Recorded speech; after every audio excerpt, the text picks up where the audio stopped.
કોલેજના સાર્થક વિદ્યા મંદિર ઓનલાઈન શિક્ષણમાં આપ સર્વે બાળકોનું સ્વાગત છે। ધોરણ 5 વિષય આસપાસ। આપણે વેકેશન બાદ ફરીથી મળવાનું થયું એટલે કે બીજા સત્રમાં આપણે પહોંચી ગયા। બીજા સત્રના અભ્યાસની વાત કરીએ તો આપણા બીજા સત્રનો પહેલો પાઠ અને આપણો સળંગ જે અભ્યાસક્રમ છે તેમાં આપણો 12મો પાઠ। આપણે 1 થી 11 પાઠનો અભ્યાસ પહેલા સત્રમાં કરી ચૂક્યા। આજે એટલે કે બીજા સત્રમાં આપણે પાઠ 12 થી આસપાસ વિશેના જે કોર્સ છે તેની શરૂઆત કરીશું। 12મો પાઠ જો આ ખૂટી જાય તો કોઈ પણ વસ્તુ બનતી હોય એટલે સ્વાભાવિક છે કે તેનો અંત નક્કી હોય। કોઈ પણ વસ્તુ બની છે આપણે તેનો વપરાશ કરીએ એટલે એ વસ્તુ છે ખતમ થઈ જાય। ફોર એક્ઝામ્પલ કોઈ ખાવાની વસ્તુ હોય, માનો કે કોઈ ફ્રૂટ છે તો આપણે વનસ્પતિ દ્વારા ફ્રૂટ મળે છે, આપણે ખાઈએ છીએ મતલબ કે તેનો વિનાશ થઈ ગયો। હવે એ જ વનસ્પતિના જે એટલે કે ફળના જે બીજ છે એ બીજને વાવીએ તો એ ફરીથી આપણે ફળ સ્વરૂપે મળે છે। વિનાશ છે ફળનો થાય છે, બીજનો વિનાશ થતો નથી એટલે કે આપણે તેને ફરીથી ઉપયોગમાં લઈ શકીએ છીએ। પછી આપણે નિર્જીવ વસ્તુની વાત કરીએ તો નિર્જીવ વસ્તુમાં પણ ઘણી બધી વસ્તુ એવી હોય છે કે જે રિસાયકલ થાય છે એટલે કે તેને ખરાબ થયા પછી પણ તેને ઓગાળી અને નવી બનાવવામાં આવે છે। એવી ઘણી બધી વસ્તુ છે આપણી આજુબાજુ હોતી હોય। હવે અમુક વસ્તુઓ એવી હોય છે કે એક વખત ઉપયોગમાં લીધા પછી ફરીથી તેને બનતા લાખો વર્ષ જેટલો સમય જતો રહે છે। જેમાં આપણા ખનિજ તેલ છે એ આપણે કુદરતી રીતે મળે છે, આપણે તે બનાવી શકતા નથી। ખનિજ તેલ છે એ આપણે કુદરતી મળે છે એટલે તેનો જે જથ્થો છે એ આપણા હાથમાં નહીં, આપણે જેટલું વાપરીએ છીએ એટલું હંમેશાના માટે ખતમ થઈ જાય છે। જો આપણે તેને ફરીથી મેળવવું હોય તો આપણો તેનો જે ઉપયોગ છે એ મર્યાદિત કરવો પડશે, કેમ કે ખનિજ તેલ આપણે કુદરતી રીતે મળે છે ને એ પણ જમીનમાંથી મળે છે। જેમ આપણે પાણી છે એ કુવા દ્વારા જમીનમાંથી મળે છે તેવી જ રીતે આપણા જે ખનિજ તેલો છે એ પણ આપણે જમીનમાંથી મળે। હવે પાણીની વાત કરીએ તો પાણી આપણે વરસાદ સ્વરૂપે, ભલે આપણે પાણીનો સંગ્રહ નથી કરતા પણ પાણી જેટલું જમીનમાં ઉતરે છે એટલું આપણે ફરીથી મેળવી શકીએ છીએ। જ્યારે પેટ્રોલ, ડીઝલ આ બધા ખનિજ તેલ છે એની વાત કરીએ તો આપણે કે એવું નથી સાંભળ્યું કે પેટ્રોલનો વરસાદ થયો કે ડીઝલનો વરસાદ, કેરોસીનનો વરસાદ આવું આપણે ક્યારેય સાંભળેલું નથી, કેમ કે આ જે વસ્તુ છે આપણે જમીનમાં કુદરતી રીતે મળી આવે છે। આપણે તેનો વપરાશ કરી રાખીએ અને એ વસ્તુ છે એ ખતમ થઈ જાય છે। એને બનતા લાખો વર્ષ જેટલો સમય લાગે છે। આપણે આ પાઠમાં ખનિજ તેલ વિશે જ અભ્યાસ કરવાનો છે। પાઠની શરૂઆત કરીએ। બસની મુસાફરી એવી છે તો શાળામાંથી બાળકોને આપણે જે વન ડે પિકનિક કહીએ એ રીતે બાળકોને અડાલજની વાવ માટે જોવા માટે લઈ જાય છે કે વન ડે પિકનિક હોય છે। હવે અમદાવાદથી 18 કિલોમીટર દૂર છે આવેલી છે। હવે બાળકો શું કરે છે કે જે સ્કૂલની બસ હોય એમાં બેઠા બેઠા આજુબાજુનું જે દ્રશ્ય હોય એ જોતા હોય છે। બાળકો શું કરે છે કે રસ્તા પર જેટલા વાહનો પસાર થાય એ વાહનોને ગણવા લાગે છે। હવે અમુક બાળકો છે સાયકલ, અમુક બસ, કાર, મોટરસાયકલ એટલે બધા બાળકો છે જુદા જુદા વાહન છે એની ગણતરી કરતા હોય છે। હવે અબ્રાહમ છે એ રસ્તા ઉપરથી જે સાયકલ પસાર થતી હોય એ સાયકલને ગણે છે। હવે સાયકલ ગણે છે થોડીક વારમાં કંટાળી જાય છે। શા માટે કંટાળી જાય છે કે રસ્તો છે એની પર જે વાહન પસાર થાય છે એ વાહનમાં સાયકલની સંખ્યા ખૂબ જ ઓછી હોય છે એટલે અબ્રાહમ છે એને થોડીક વારમાં સાયકલ ગણી અને પછી એ બંધ કરી દે છે।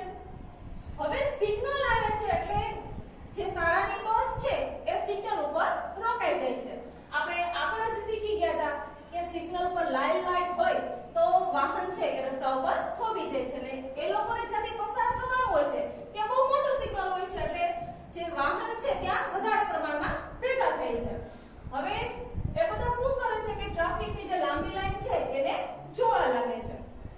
હવે ત્યાંનો જે માહોલ છે એકદમ ઘોંઘાટવાળો થઈ જાય, કેમ કે બધા વાહન ભેગા થાય છે, બધા વાહનના એન્જિન ચાલુ છે એટલે અતિશય ધુમાડો નીકળે છે, વાહનના હોર્નનો અવાજ છે, એના કારણે વાતાવરણ છે એકદમ આપણે ન ગમે એવું થઈ જાય છે। આપણે એ પૂછે કે અવાજ અને ધુમાડો નીકળતો હતો, કદાચ તેના કારણે જ એક નાનો છોકરો રિક્ષામાં બેઠો બેઠો ખૂબ જ ખાંસી ખાતો હતો। હવે જે વાહનનો ધુમાડો છે એ ધુમાડાના કારણે એક બાળક છે એ જે રિક્ષામાં બેઠો હોય છે એને ઉધરસ આવવા લાગે છે કે ખાંસી આવવા લાગે છે।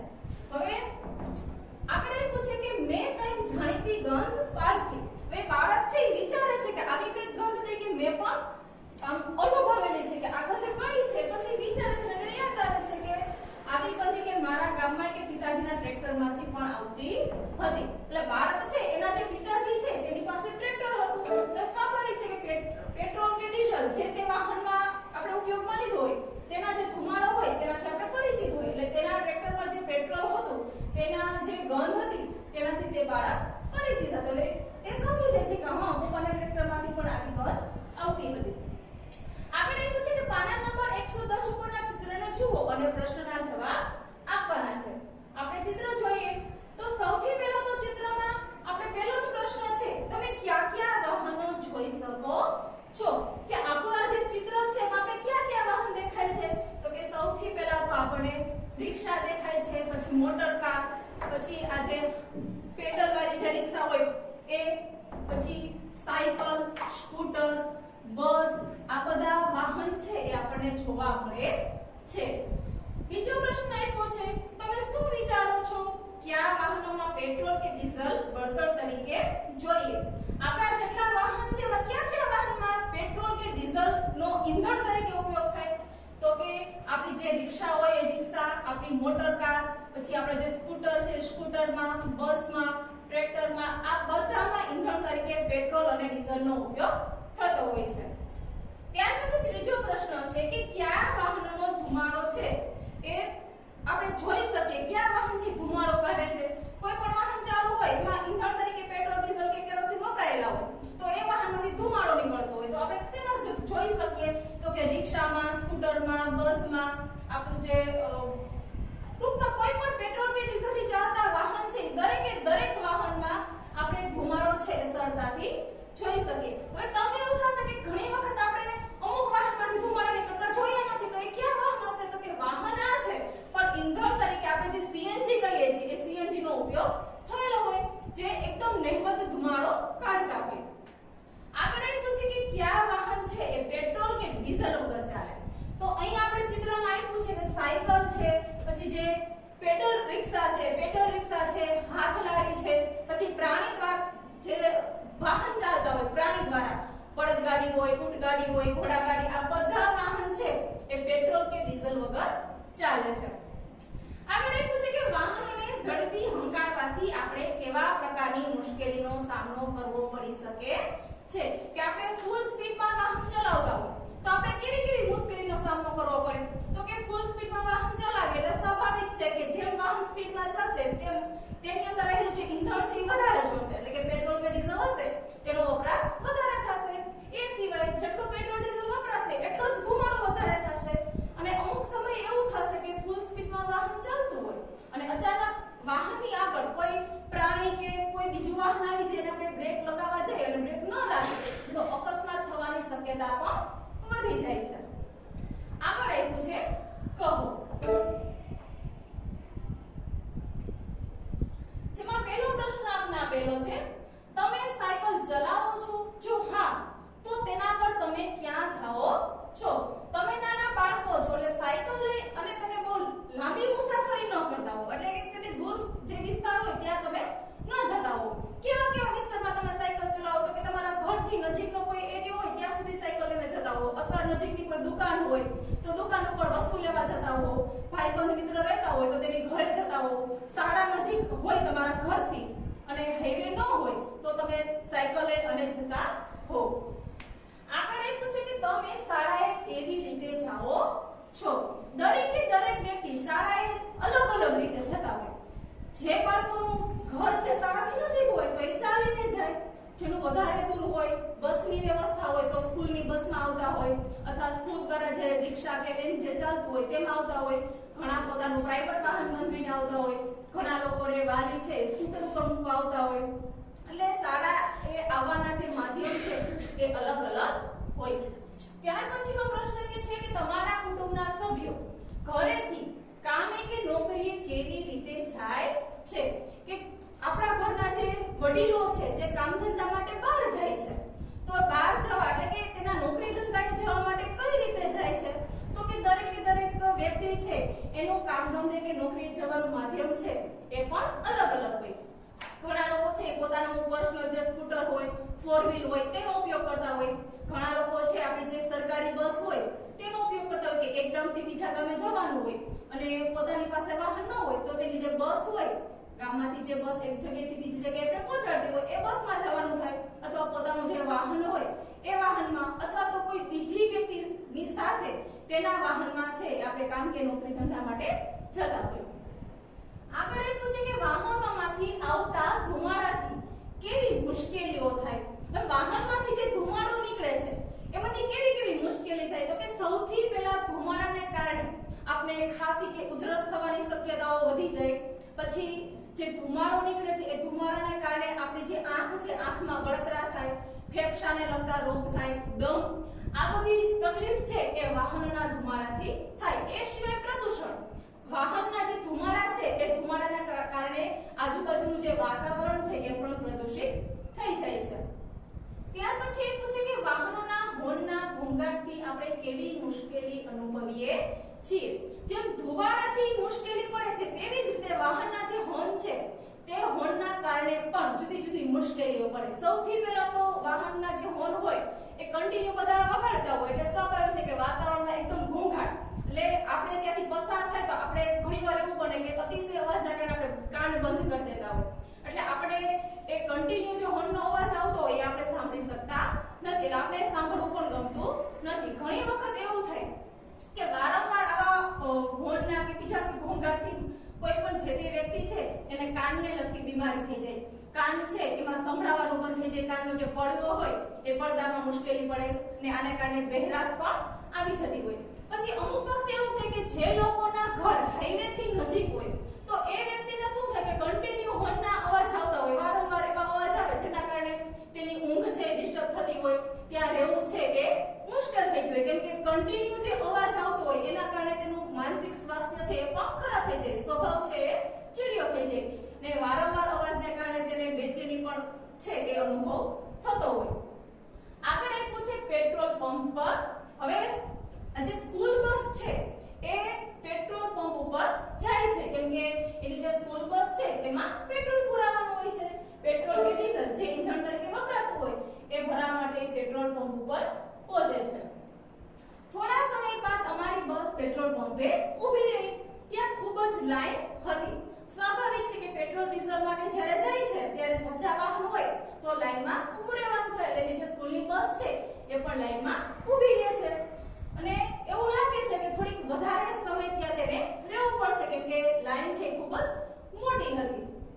હવે એ બધા શું કરે છે કે લાંબી લાઈન હોય છે એટલે બધા બાળકો બસમાંથી નીચે ઉતરે છે અને પેટ્રોલ પંપની જે આજુબાજુનો જે વિસ્તાર છે એ જોવા લાગે છે અને ત્યાં મોટા મોટા જે બેનરો લગાવેલા હતા એ બેનર છે એ વાંચવા લાગે છે કે ત્યાં ઘણા મોટા પાટિયા હતા અને પોસ્ટર જોયા. આ બધું જોઈ અને બાળકો છે એ બેનર અને પોસ્ટરમાં જે લખેલું છે એ વાંચવા લાગે છે. હવે જો આપણે જે દેખાય છે દ્રશ્ય એ પેટ્રોલ પંપ ઉપર જે બેનર લગાવેલું હતું એ બેનરનું દ્રશ્ય છે જેમાં આપણે પેટ્રોલ પંપ અને જે પેટ્રોલ કે ડીઝલ એનું એક ટીપું હોય એ બિંદુ આપણે જોવા મળે છે. જેમાં સૌથી પહેલા આપ્યું છે પેટ્રોલ અને ડીઝલ કાયમ રહેશે નહીં, તમારા બાળકો માટે તે બચાવો. આવું એક સૂત્ર લખેલું છે. ત્યાર પછીનું સૂત્ર છે કે દરેક ટીપું વધુ સમય ચાલે તેમ કરો. ત્રીજું સૂત્ર આવ્યું છે કે જ્યારે તમે કાર ઊભી રાખો ત્યારે એન્જિન બંધ કરો. આ જે સૂત્ર છે એ તારીખ 6/6/2019 ના રોજ લખાયેલું છે અને નીચે આપણે પેટ્રોલ અને ડીઝલના ભાવ આપેલા છે. 2019 માં પેટ્રોલનો ભાવ 68.64 પર લીટર અને ડીઝલનો ભાવ 68.25 પર લીટર. હવે આજની આપણે વાત કરીએ તો આજના જે પેટ્રોલ અને ડીઝલના ભાવની વાત કરીએ તો પેટ્રોલ છે એ આપણે 95.39 એટલે કે 95 રૂપિયા અને 39 પૈસા એ 1 લીટરનો ભાવ. ડીઝલની વાત કરીએ તો 89 રૂપિયા અને 39 પૈસા એમ આપણે આજનો ભાવ છે. બાળકો છે આ પોસ્ટર વાંચે છે પણ એને કઈ સમજાતું નથી એટલે એ શું કરે છે કે પેટ્રોલ પંપ ઉપર જે વ્યક્તિ હોય છે એને પૂછવાનું તે વિચારે છે. બાળકો શું કરે છે કે પેટ્રોલ પંપ ઉપર એક કાકા હતા એ કાકાને પ્રશ્ન પૂછવા લાગે છે. અબ્રાહમ છે એ શું પૂછે છે કે કાકા કે આપણે કે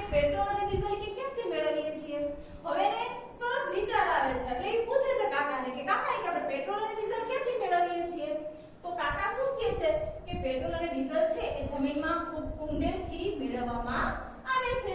કેમ કે જો તરત જ આપણે પેટ્રોલ ડીઝલ મળી જતા હોય તો આપણે બધા મેળવી શકીએ, પણ પેટ્રોલ અને ડીઝલ જેવા ખનિજ તેલ છે એ જમીનમાં ખૂબ જ ઊંડેથી આપણને મળતા હોય છે. પછી મંજુ પૂછે છે, પરંતુ તે ક્યાં કેવી રીતે બને છે? હવે કાકાએ એવું કીધું કે જમીનમાં ખૂબ જ ઊંડે હોય, વળી આમ મગજમાં વિચાર આવે છે, એટલે પૂછે છે કે ત્યાં કે કઈ રીતે કે બનતું હશે? તો કાકાને સમજાવે છે કે તે પ્રાકૃતિક રીતે બને છે. એટલે કે પ્રાકૃતિક એટલે કે કુદરતી રીતે બને છે, આપણે તેને બનાવતા નથી. તે ત્યાં કુદરતી રીતે બને છે, પરંતુ ખૂબ ધીમે. એટલે કે પેટ્રોલ ડીઝલ બને છે કુદરતી રીતે, પણ એની જે બનવાની ગતિ છે એ ખૂબ જ ધીમી છે. એકદમ સ્પીડમાં પેટ્રોલ ડીઝલ આપણે ત્યાં જમીનમાંથી પણ મળી આવતા નથી.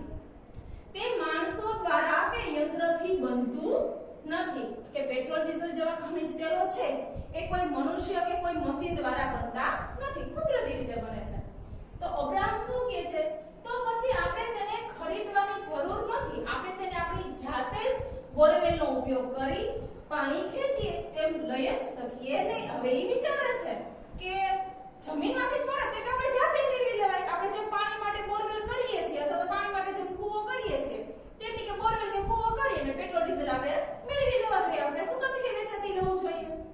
તો કાકા એને કહે છે કે તે દરેક જગ્યાએ જોવા મળતું નથી, કે પેટ્રોલ ડીઝલ છે એ દરેક જગ્યાએ હોતું નથી.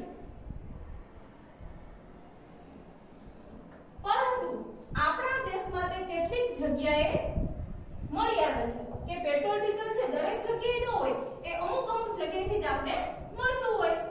તેને જમીનમાંથી બહાર કાઢવા અને શુદ્ધ કરવા મોટા યંત્રોની જરૂર પડે છે. કે જે પેટ્રોલ ડીઝલ છે એ જમીનમાંથી જ્યારે મળે છે ત્યારે એકદમ અશુદ્ધ અવસ્થામાં હોય, એકદમ ઘાટું અને કાળું પ્રવાહી હોય.